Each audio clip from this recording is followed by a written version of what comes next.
L'étudiante Chantry, chapitre 1, deuxième partie, écrit par Ernestine Mbiakou.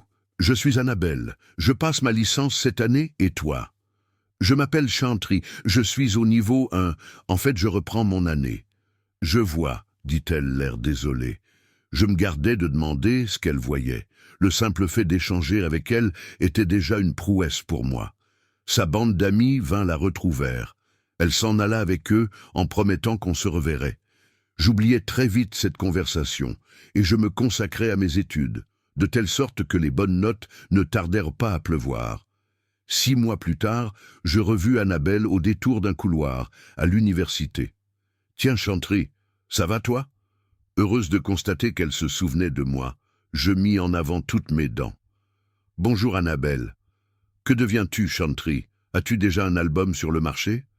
Je fis non de la tête et ajoutai « J'étudie. »« Je vois, » dit-elle.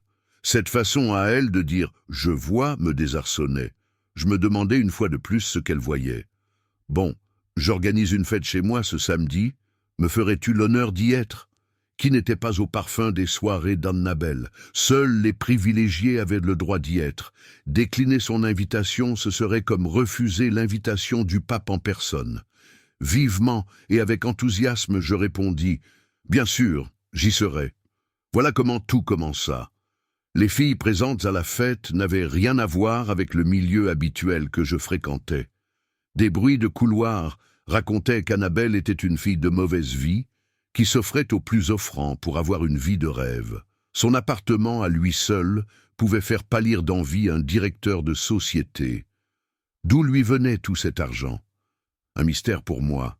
Qu'on l'aime ou pas, Anna était extraordinaire. Cette jeune femme me fascinait en réalité. Elle était loin d'être égoïste et sans cœur, comme on pourrait le croire en la voyant. A contrario, elle avait bon cœur. C'était une fille très gentille. Elle me prit sous son aile. Elle me donnait parfois un coup de main avec mes devoirs. Elle me conduisait vers ceux qui pouvaient m'aider. Je terminais l'année avec de bonnes notes.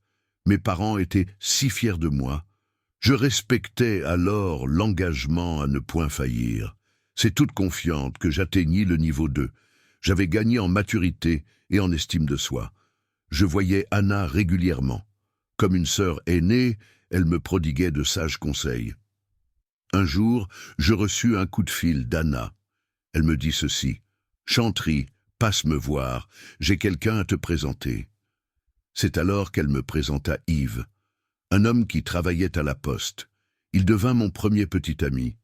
Je tenais compte de la vie d'Annabelle en toutes choses. Elle me disait souvent « Ne te laisse pas utiliser par un homme qui n'a rien à t'apporter. » Le roman entier est disponible sur Amazon, Fnac, YouScribe et Lire Tama. Abonnez-vous et partagez